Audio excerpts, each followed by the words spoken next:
तो good morning friends, network marketing expert series के part 7 में आप सभी का स्वागत है। दोस्तों, मेरा नाम इंद्रपाल सिंह, एक digital network marketing coach and business consultant, और आज आपके लिए एक बेहतर टॉपिक लाए हैं जिसका नाम है tracking progress in network marketing. Network marketing तो आप सभी कर रहे हैं, लेकिन क्या अपनी जो प्रोग्रेस है आपकी अप जा रही है या डाउन जा रही है, क्या उसको आप ट्रैक कर पा रहे हैं सही से? क्योंकि जब आपकी प्रोग्रेस अप जा रही है तो आपको ट्रैक करके ये फाइंड आउट करना है कि किन कामों को करके आपकी प्रोग्रेस अप हो रही है, उन कामों को आपको बढ़ाना है। और अगर डाउन जा रही है तो आपको वो काम फाइंड आउट करने हैं कि जिनसे जीरो रिजल्ट है, यानी उन कामों पर फोकस कम करना है और उन कामों को बढ़ा देना है जिससे आपको अर्निंग आ रही है या आपकी इनकम ऊपर बढ़ने वाली है। तो चलिए, हम पार्ट 7 में आपको कुछ ट्रैकिंग प्रोग्रेस से रिलेटेड कुछ पॉइंट बताने वाले हैं जो शायद है अगर आप फॉलो करेंगे, इम्प्लीमेंट करेंगे तो शायद आप नेटवर्क मार्केटिंग में कई गुना आगे अपने बिजनेस को बढ़ा सकते हैं और अच्छे इनकम लेवल पर पहुंच सकते हैं।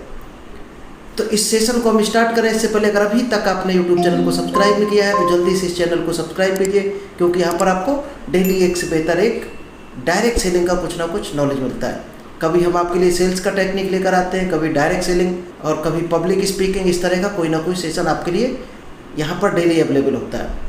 तो पार्ट 7 हम स्टार्ट करें इससे पहले अगर अभी तक आपने पार्ट 1 से लेकर पार्ट 6 तक नहीं देखा है तो दोस्त ये सीरीज आपके लिए बहुत काम की हो सकती है अगर आप इसके सारे पार्ट देखते हैं। तो पार्ट 1 से लेकर पार्ट 6 तक जरूर देख लेना, जो आपको इसी चैनल पर मिल जाएगा, इस सीरीज में ही मिल जाएगा। ये सीरीज अगर आप पूरी देखते हैं पार्ट 1 से लेकर लास्ट तक तो आप डायरेक्ट सेलिंग के एक नए अवतार में अवेलेबल होंगे और बहुत ज़्यादा ग्रोथ कर सकते हैं, एक हाई ग्रोथ लेवल पर पहुंच सकते हैं। तो चलिए, आज इस पार्ट में कुछ आपको स्पेशल टेक्निक हम लेकर आए हैं। डायरी पेन लेकर नोट्स जरूर बनाना। चलिए, जो सबसे पहला पॉइंट है कि अपनी प्रोग्रेस को आप कैसे ट्रैक कर सकते हैं, तो जो सबसे बड़ी चीज़ है वो है गोल सेटिंग। दोस्त, अगर आपने गोल सेट नहीं किया है, आप में से कई लोग सेल्स की दुनिया में होंगे, सेल्स कंपनी में होंगे या बिजनेस होगा आपका, तो दोस्त कहीं ना कहीं आप डायरी में ज़रूर गोल बनाते होंगे या आपका बॉस आपसे बनवाता होगा कि आपको कितनी सेल करनी है, मंथली कितनी करनी है, कितना कलेक्शन करना है। तो कहीं ना कहीं गोल होते हैं, तभी आपका कुछ ना कुछ रोल होता है और आप उस गोल को देखते हुए आगे बढ़ते हैं और हर हाल में 99% लोग अचीव भी कर लेते हैं। क्यों? क्योंकि उन्होंने गोल बनाया होता है कि हमें यहाँ पर पहुँचना है, और आपका गोल ही नहीं होगा तो आप कहीं भी नहीं पहुँच सकते हो। डायरेक्ट सेलिंग में लोग आज़ाद होते हैं थोड़े से, यहाँ पर कोई कंट्रोल करने वाला नहीं होता है। ये कारण होता है कि लोग गोल नहीं बनाते हैं। इसलिए सबसे इम्पोर्टेंट है यहाँ पर खुद को टारगेट देना, यानी खुद के लिए गोल तैयार करना। तो सबसे इम्पोर्टेंट है गोल सेटिंग। हमारा एक गोल सेटिंग बिजनेस ब्लूप्रिंट पड़ा है।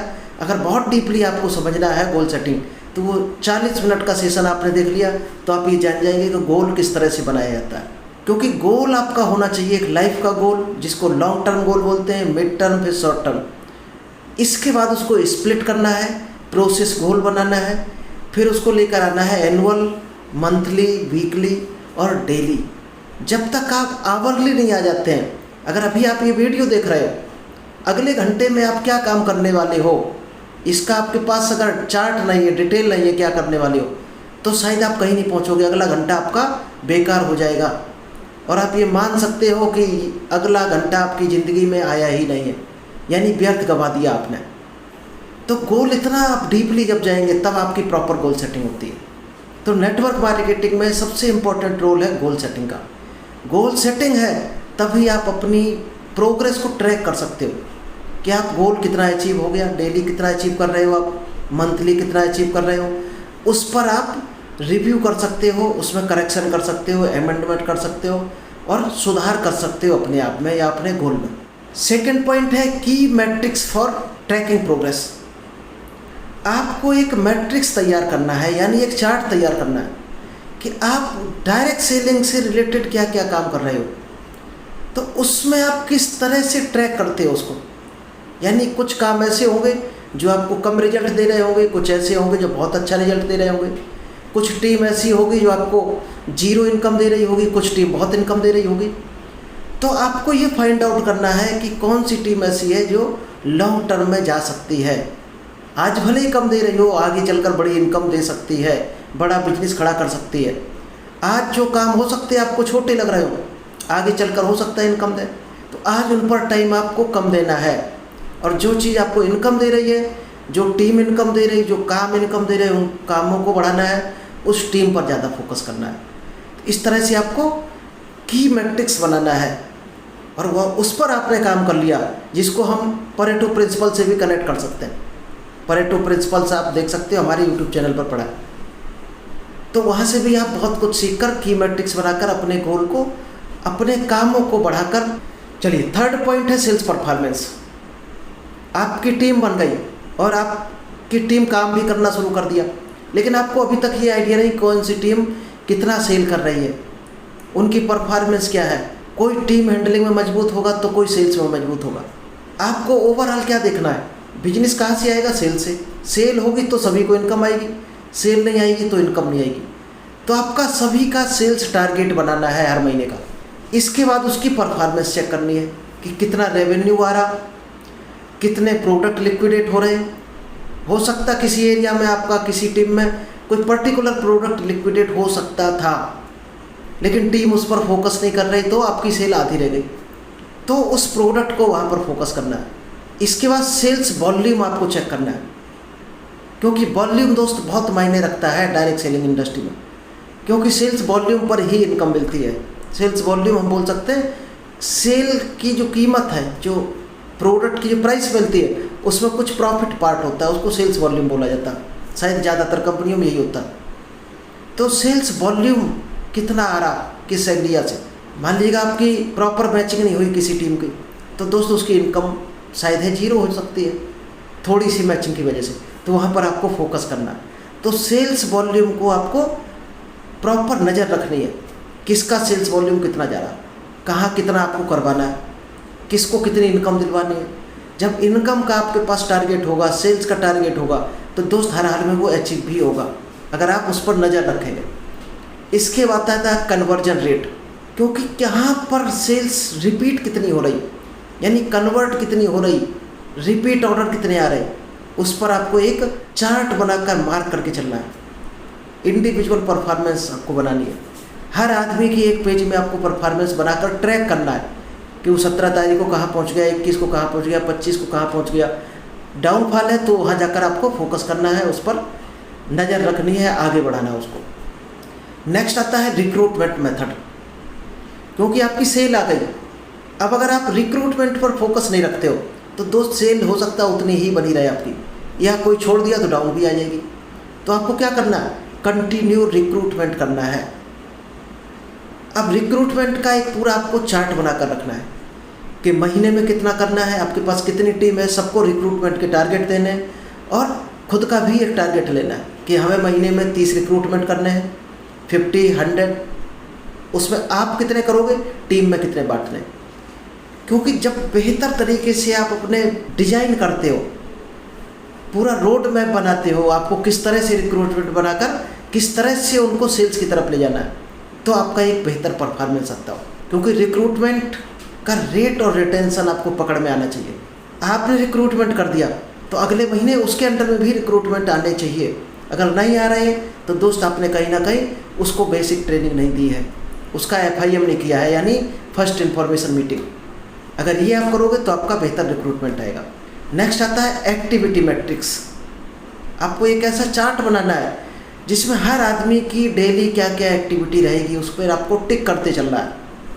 मान लीजिएगा किसी का न्यू ज्वाइनिंग का है, किसी का प्लान दिखाने का, किसी को इन्विटेशन का है, तो किसको कितने इन्विटेशन करने हैं, किसको कितनी कॉलिंग करनी है, किसको कितने प्लान दिखाने हैं, किसको कितना फॉलोअप करना है, किसको कितनी मीटिंग करनी है। क्या आपने ये चार्ट बनाया?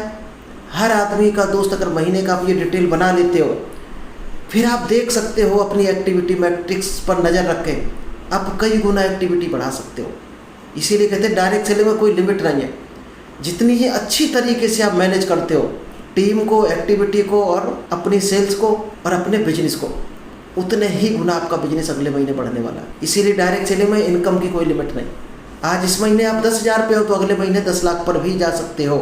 ये सिर्फ डायरेक्ट सेलिंग की पावर है। नेक्स्ट आपको करना है इंगेजमेंट मैट्रिक्स एक तैयार करना है। एक ऐसा चार्ट बनाना है जिसमें आपके कितने लोग मीटिंग में आ रहे हैं, कितने नहीं आ रहे, कितने लोग बीच मीटिंग में चले जाते हैं, कितने लोग आपके जूम में आ रहे हैं, उनकी दोस्त अगर आप अटेंडेंस प्रॉपर लगाने लगो और फोकस करने लगो उन पर, तो शायद है लोग मीटिंग में रहेंगे तो उनकी नॉलेज बढ़ेगी, नॉलेज बढ़ेगी तो सीधी सी बात उनका ऑटोमेटिक बिजनेस बढ़ेगा, क्योंकि नॉलेज को यूज करेंगे फील्ड में, जब यूज होगा नॉलेज तो ऑटोमेटिक बिजनेस आएगा। तो आपको इंगेजमेंट मैट्रिक्स भी तैयार करना है। कहाँ कहाँ इंगेज होना चाहिए एंगेजमेंट लोगों का, आपकी टीम का एंगेजमेंट कहाँ होना चाहिए, सोशल मीडिया। अभी आप हमारे साथ कैसे कनेक्ट हो, यूट्यूब के जरिए, तो ये क्या है, सोशल मीडिया के साथ आप कनेक्ट हो हमारे साथ। क्यों कनेक्ट हो, क्योंकि आपकी ज़रूरत है नॉलेज लेना, आप डायरेक्ट सेलिंग में आगे बढ़ना चाहते हो।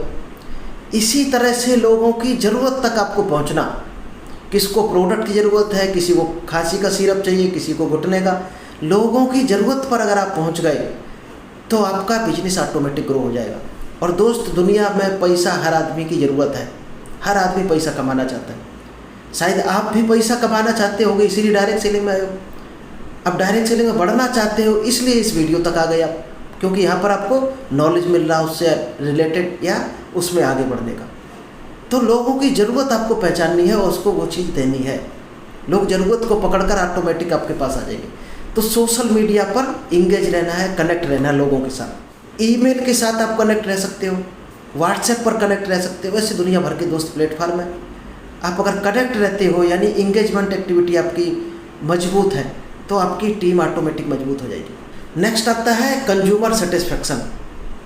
आपका कंज्यूमर कितना सेटिस्फाई है, क्या आप ईमानदारी से सोचना, आप किसी को कोई प्रोडक्ट दे रहे हो और उसके बदले कुछ अमाउंट ले रहे हैं, क्या आप बिलीव करते हो कि आपने जो अमाउंट लिया है उतनी उसको वैल्यू मिल रही है? अगर आपको ही ये बिलीव नहीं है तो दोस्त आप चीटिंग कर रहे हो कहीं ना कहीं। आप जो प्रोडक्ट दे रहे हो पहले खुद पर विश्वास करना पड़ेगा। प्रोडक्ट आपका वैल्यू फॉर मनी होना चाहिए, आपके प्रोडक्ट में वो दम होनी चाहिए, क्वालिटी होनी चाहिए, सामने वाले को महसूस होना चाहिए कि हमने जितना पे किया है उससे ज़्यादा हमें मिल गया, तो ही लोग आपके साथ कनेक्ट होंगे। आपके कस्टमर का सेटिस्फेक्शन होगा, बिलीव होगा आपके ऊपर। इसमें आप फीडबैक चेक कर सकते हो कस्टमर का, प्रोडक्ट दिया 7 दिन बाद उसको चेक कर सकते हो, भाई साहब ये प्रोडक्ट दिया था कैसा लगा, क्या रिजल्ट आया, क्या आपका जिस पर्पज़ से दिया था क्या वो पर्पज़ सॉल्व हुआ, उसको रिव्यू करना है, स्कोरिंग भी करनी है। यानी कस्टमर से रिव्यू लेकर उसको स्कोरिंग करवाना है। जैसे आपने कस्टमर को बोल दिया भाई साहब अगर प्रोडक्ट आपको हम 0 से 10 तक आपको एक मार्किंग के लिए दें कि इस प्रोडक्ट में आप कितने नंबर देंगे या हमें आप कितने नंबर देंगे इस प्रोडक्ट के बारे में जो आपको डिटेल बताया, तो आप मार्किंग करवा के रिव्यू ले सकते हो, आप जान सकते हो आप कहाँ पर खड़े हो। इसके बाद आता है टूल्स एंड टेक्निक। जब टेकिंग आप प्रोग्रेस करोगे तो आपको कुछ टूल्स और टेक्निक की ज़रूरत पड़ेगी। उसके लिए आप CRM सिस्टम अपना बना सकते हो, मॉनिटर कर सकते हो CRM सिस्टम के थ्रू अपनी टीम को, अपने बिजनेस को, अपनी ग्रोथ को, अपनी न्यू ज्वाइनिंग को। अगर इनको आप मॉनिटर करना सीख गए, क्योंकि डायरेक्ट सेलिंग ये नहीं है बिजनेस सेल करना, उन लोगों को ढूंढना है जो सेल्स में आगे हैं और उनको अच्छे तरीके से सेल सिखाना है। यानी business building builder, business build करने वाले लोगों को आपको ढूंढना है, सेल्स करने वाले भी नहीं ढूंढने, क्योंकि वो भी एक जगह अटक जाएंगे और सेल्स तक ही रह जाएंगे। जो इंटरेस्ट हो जिसका ज़िंदगी में आगे बढ़ना, उन लोगों को ढूंढना ही डायरेक्ट सेलिंग है और उनको आगे बढ़ाना, रियल में दिल से उनको आगे बढ़ाना। कुछ एनालिटिक्स प्लेटफॉर्म बनाकर आप उसको एनालाइज कर सकते हो अपनी टीम को, बिजनेस को। अगर हमारी आप बात करो तो दोस्त हमारा माइक्रोसॉफ्ट एक्सेल पर होता है ज़्यादातर काम, हम एक्सेल पर बनाकर उसको ट्रैक करते हैं। तो अगर आपका एक्सेल वीक है तो आप एक्सेल का कोर्स भी पढ़ा है, आप सीख सकते हो वहाँ से। एक दोस्त होता है रिपोर्टिंग टूल्स, ये भी आप बना सकते हो। आपको जो इजी लगे, आप रजिस्टर में, कॉपी में, लैपटॉप में, एक्सेल में, इसके अलावा कोई सॉफ्टवेयर है, दुनिया भर के एप्लीकेशन है, उसमें आप रिपोर्टिंग बना सकते हो सिस्टम। हर आदमी उसमें रिपोर्ट करेगा कि आज हमने 3 प्लान दिखाए, 2 दिखाए। फिर क्या होता है, लोगों में आगे बढ़ने की भावना जागृत होती है। एक डैशबोर्ड बना सकते हो आप, हर आदमी जब रिपोर्ट करेगा तो उनकी सबकी समरी आपके पास आ जाएगी, किसने कितने प्लान दिखाए, नहीं दिखाए तो उनको क्या प्रॉब्लम आ रही है, कॉल नहीं कर पाया कोई, क्या प्रॉब्लम आ रही। हर आदमी को उसकी प्रॉब्लम का सॉल्यूशन देना है आपको, तब आप डायरेक्ट सेलर हो अच्छे। अपनी टीम की प्रॉब्लम को सॉल्व करके उनको आगे बढ़ाना, यही है असली डायरेक्ट सेलिंग। डाटा टूल्स बना सकते हो आप अपने कंज्यूमर का, अपनी टीम का, सेल्स का, प्रोडक्ट का, तो उस पर डाटा पर आपकी नज़र रहेगी कि डाटा आपका कहाँ जा रहा। मैनुअल ट्रैकिंग बना सकते हो स्प्रेडशीट में, एक्सेल में, चेकलिस्ट बना सकते हो, रजिस्टर में बना सकते हो, जो आपको इजी लगे। क्योंकि जब अपनी टीम का हर चीज़ आप ट्रैक करते हो, मॉनिटर करते हो, रिटर्न में आप तैयार करते हो, तो आपकी नज़र रहेगी, वही आपकी टीम भी सीखेगी। टीम सीखेगी तो ऑटोमेटिक आपकी टीम पर पूरा कंट्रोल रहेगा, और टीम को कंट्रोल करना ही असली डायरेक्ट सेलिंग है। तो चलिए, थैंक यू। आई होप आपको ये ट्रैकिंग प्रोग्रेस समझ में आई होगी। तो मिलते हैं नेक्स्ट बेहतर सेशन के साथ, पार्ट 8 में आपको मिलेंगे। Thank you, all the best.